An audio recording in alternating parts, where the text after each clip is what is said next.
네, 저희가 매주 화요일에 정치 코너를 새로 정비를 했습니다. 바로 이분을 그래서 모셨는데요. 얼마 전 당지도부 선거에서 국민의힘 최고위원이 되신 분입니다. 김재원 국민의힘 최고위원을 모셨습니다. 어서 오세요, 의원님. 안녕하세요. 네, 앞으로 잘 부탁드리겠습니다. 예, 고맙습니다. 네, 저희가 그래서 이 코너의 제목을 어떻게 붙일까 하다가 정치 견제학으로 붙였어요. 어떻게 봐? 정치 견제학 어떻게 생각하십니까?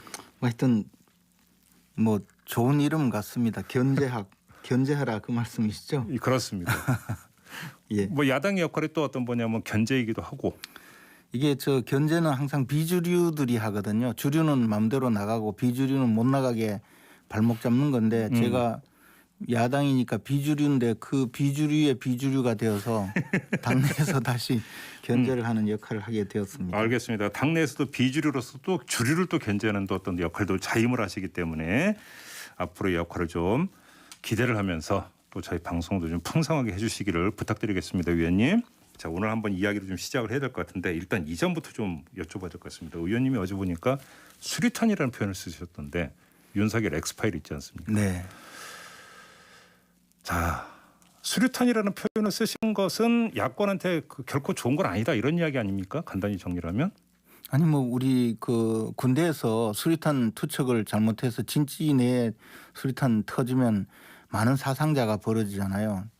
그 적진을 향해 던져야 될 수리탄을 아군 진지에 던져버리면 문제가 커지는데 이번에 그 장성철 소장이 네. 뭐 엑스파일이 있다, 뭐 내가 봤다 이렇게 이야기한 것 자체가 사실은 얼마 전에 송영길 대표가 먼저 파일을 차곡차곡 모으고 있다. 뭐 충분히 대응 가능한데 개국본 여러분들 앞으로 뭐 이걸 공개하면 많이 퍼뜨려 달라 그런 취지였던 것 같아요. 그때. 네.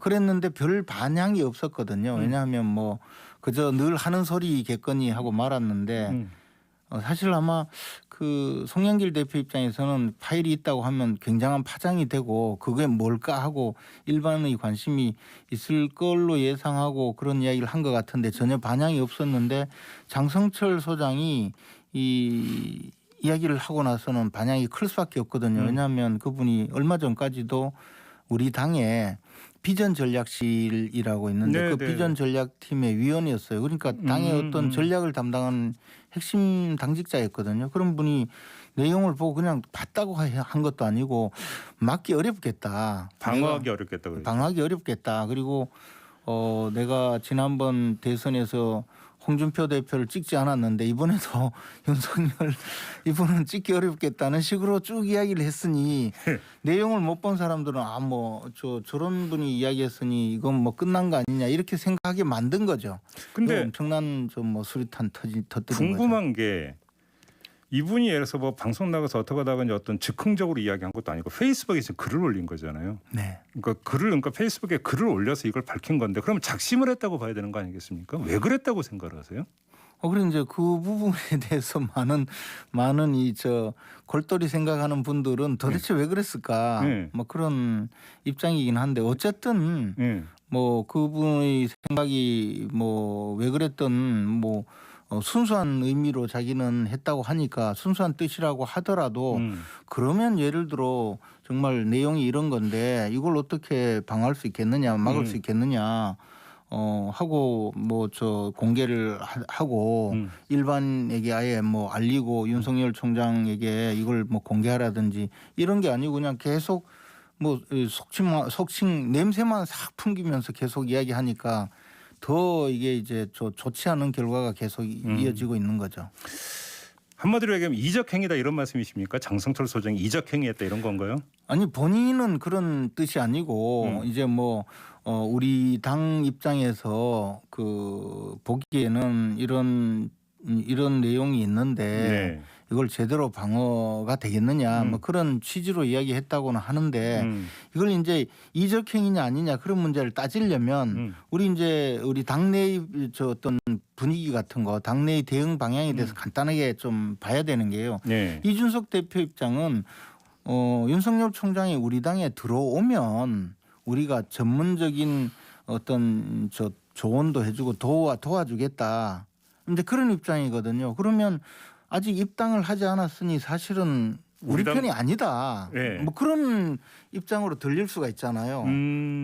그런데 우리 당의 그 내부에 저 중요한 역할을 하는 분이 그런 이야기를 하는 것이 좀 약간 애매하지 않습니까? 그래서 저는 네. 아니 우리 당에 지금 입당하지 않았더라도 우리 당이 국민의힘이 플랫폼 정당을 지향하고 있잖아요. 플랫폼 정당이라는 것은 당 바깥에 있는 분들을 전부 영입을 해서 우리 당의 후보로 만들어서 목적지로 보내준다. 그런 의미인데 그러면 당 바깥에 있는 분들도 우리 당과 함께할 가능성이 있는 분들은 전부 우리와 함께 가는 동지라고 생각을 하고 심지어는 아직 뭐 공무원 신분인 최재형 감사원장까지도 네네네. 우리의 동지다 하고 우리가 보호를 해야 될 대상으로 생각해야 되는데 그렇게 생각하지 않는다면 이게 뭐 저 이적 행위가 아니죠, 당연히. 지금 의원님 말씀 이제 중요한 지점이 와 있는 것 같은데 그러면 의원님 말씀을 제가 좀 해석한 걸 한번 좀 다시 확인차 질문을 드려보면 이게 그러니까 그 민주당에 그 도움이 되고 국민의힘에 해가 되느냐의 문제를 떠나서 네. 그러니까 범야권 전체적으로 놓고 볼 때 윤석열 전 총장과 경쟁 관계에 있는 어떤 대선 주자에게는 오히려 이게 도움이 될 수도 있는 거 아니냐 이런 말씀이시네요. 취지가 간단히 이야기를 하면. 뭐 제가 막 그렇게 말씀드린 건 아니고 어쨌든 아무튼 그런 맥락이시잖아요. 그렇게 지금. 생각하면 안 된다는 거죠. 제 이야기는. 그래서 이 전부 다가 우리의 식구니까 네. 이것은 내부 총질이다. 그래서 당에서 엄정하게 대응을 해달라. 이것을 그런 식으로 접근하면 안 된다는 취지로 제가 말씀드린 거죠. 근데 이제 사회자께서 말씀하셨다시피 왜 이렇게 했느냐에 대해서 억측을 부리는 분들은 혹시 그런 거 아니냐라고 생각할 수 있기 때문에 예. 저는 그게 아니라 우리 당이 플랫폼 정당을 지향하고 앞으로 대선에 승리하려면 야권 단일 후보를 만드는 것이 가장 중요한 전략인데 야권 단일 후보를 만들려면 지금 당에 입당하지 않았고 심지어는 아직 공무원 신분에 있는 분도 전부 우리의 후보 잠재적인 후보라고 보고 우리가 전부 보호 조치를 해야 비로소 가능한 거지. 지금 당내에서 이런 식으로 접근하는 사람이 만약에 하나라도 있다면 이것은 소탕해야 될 내부의 적이다. 이렇게 그렇게 말씀드리는 보시는 거죠. 거고. 근데 이야기 나온 김에 그러면 조금 한 걸음 더 나아가서 윤석열 전 총장에 대해서 이준석 대표가 자 8월 말에 버스 출발하니까 그 전에 들어오셔야 됩니다라는 취지의 발언을 하지 않았습니까? 이건 어떻게 평가를 하세요?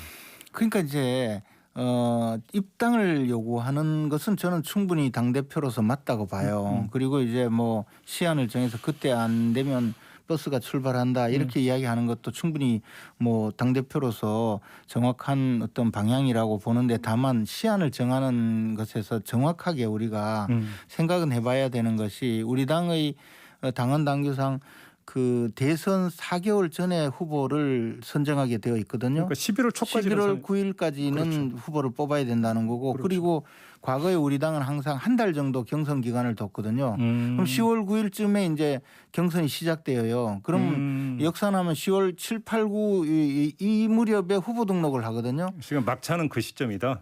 그렇죠. 10월 그러니까 초다. 사실은 10월 초에 입당을 하더라도 우리는 충분히 당연히 우리가 뭐 그때 왔다고 해서 이 플랫폼 정당에서 당신은 저 자격 없어 이렇게 할 이유가 없지 않습니까? 그러니까 우리가 시한을 정확하게 산정을 하면 10월 초까지 입당하더라도 우리와 함께 가야 돼요. 네. 그러니까 버스가 8월 말에 가니까 그 이후에는 쉬었다 내린다 이런 표현은 굳이 이제 그 특정 후보들에게 입당을 촉구하고 우리와 함께 가자라는 의미라면 좋은 건데 그것이 아니라 그 후에는 정말 그만이다라고 이야기한다면 그때는 또 좀 다른 상황이 되는 거죠. 그러니까 원래 시내버스는 한 대만 있는 게 아니고 여러 대가 계속 가죠. 그렇죠. 예.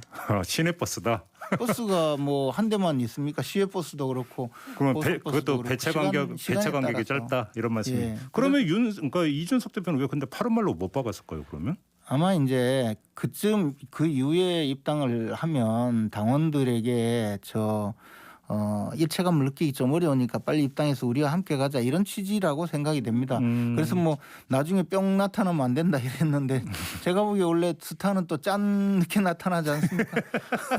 뭐 그런 것이기 때문에 저는 예. 다만 우리 당이 더 플랫폼 정당이라는 것은 사실상 우리가 수많은 인재들을 우리가 영입을 해서 목적지 즉 대권으로 보내는 우리는 산파 역할을 하겠다는 그런 의미이기 때문에 언제 문을 닫는다. 이것은 저는 우리 플랫폼 정당을 지향하는 우리 당의 근본적인 방향과는 맞지 않는 의미라고 그러면 생각합니다. 8월 말 버스 떠나요라는 이준석 대표의 말은 그 윤석열 전 총장의 국민의 입당을 압박하기 위한 발언일 수도 있지만 오히려 그러니까 이것이 차단용 발언일 수도 있다라는 뜻을 지금 내포하고 있는 말씀이십니까?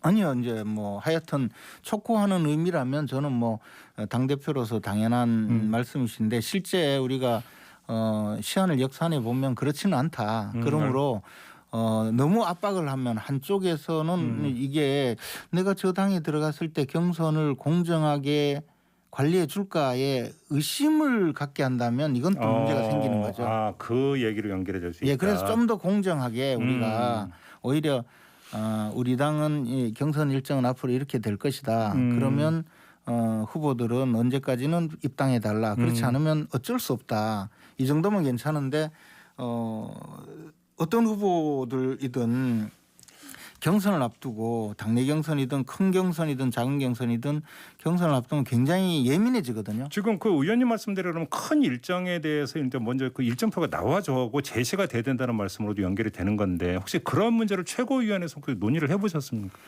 이제 앞으로 논의를 해야죠. 그래요? 예. 그래서 이제 의원님 개인 견해로는 8월 말로 딱 못 박을 이유는 전혀 없다. 그렇게 하는 것 자체가 공정한 경선 관리의 의지를 나타내는 데는 약간 한계가 있는 발언이 될 수 있기 때문에 앞으로 좀 더 우리가 유연하게 좀 대응을 했으면 하는 생각이죠. 그런데 지금 그 의원님을 모시고 이제 두 갈래의 뭔가 말씀을 듣다 보니까 공통된 게 하나 있는 것 같아요. 그러니까 장성철 소장이 이제 그 엑스파일을 거론한 부분들도 그것이 만약에 윤석열 전 총장과의 경쟁 관계에 있는 야권의 어느 후보라고 하는 어떤 물론 이것은 의심의 영역이지만 사실의 영역이 아니라 그다음에 또 한 가지는 경선 관리에서의 공정성 문제를 제기를 했어요. 이 두 가지를 종합을 하면 국민의힘이 만약에 중심을 잡지 못하고 불공정 부분으로 간다면 문제가 심각할 수 있다라는 어떤 그런 경고성 발언으로 들리는데 맞습니까?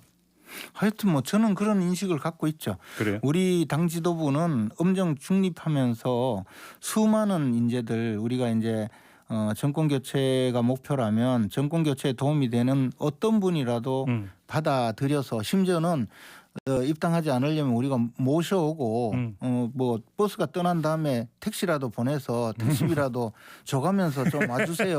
네. 그렇게 해야 된다 이 말이죠. 제 이야기는. 그런데 그렇죠. 네. 차 떠났으니까 이제 볼 일 없어요. 이렇게 해서는 안 된다는 거죠. 플랫폼 정당이란 건 그래야 되는 것 아니겠습니까? 알겠습니다. 그러면 최재형 감사원장도 결국은 국민의힘에 합류할 거라고 보세요? 그분이 대선 출마를 하게 된다면 예. 뭐 민주당 갈 것 같지는 않고요. 그러면 결국에는 기호 2번으로 나가야 당선이 됩니다. 이게 일반 선거와 대선은 엄청 다르거든요. 그렇죠. 그리고 그렇다면 언젠가는 우리와 같이 가지 않을까 또 가야 되고요. 그렇게 되리라고 생각하고 있습니다. 어제 오늘 나오는 그 보도를 종합 보면 감사원장 공관을 비우기 시작했다는 지금 보도까지 나오고 있다면 지금 출마하기로 거의 결심 굳혔다고 봐야 되는 거 아닌가요? 근데 또 뭐 그분이 워낙 그 반듯한 공직자이기 때문에 네. 감사원에 이렇게 어떤 부담을 줘서는 안 된다 이래서 그냥 사퇴하고 말 거라는 추측도 나오긴 나오는데요. 아무래도 그래요? 예, 아무래도 뭐 제가 보기에는 그래도 대선 출마를 염두에 두고 있지 않을까.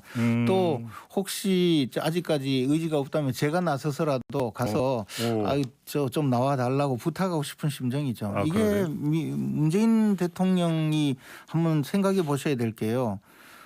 문재인 정권이요. 그 야권의 후보가 지금 대선 주자가 아직까지도 변변한 후보가 없거든요, 사실은. 지지율로만 놓고 보면 그렇죠. 그래서 뭐 불임 정당이라고 우리 맨날 놀림 받았잖아요. 근데 그걸 뭐 그런 상황에서 문재인 정권은 마치 인큐베이터 정권처럼 인력을 공급해주고 있습니까? 아니 그러니까 지금 자신들이 임명해서 뭐 김동연 또 윤석열 지금은 최재형 감사원장까지 전부 대선 후보로 키워서 야권에 공급해 주거든요. 그러니까 이게 플랫폼 정권인지 인큐베이터 정권인지 모르겠어요. 알겠습니다. 아무튼 이제 그 뚜껑이 좀 열려봐야 되는 거니까 최종 결정이 어떻게 나는지 좀 그렇죠. 보도록 하고요. 벌써 시간이 다 돼갖고 오늘은 일단 좀 이렇게 마무리를 하고요. 다음 주에 다시 인사드려야 될 것 같습니다, 위원님. 오늘 어떻게 즐거우셨습니까? 예, 고맙습니다. 다음 주에 뵐게요. 고맙습니다. 국민의힘의 김재원 최고위원이었습니다.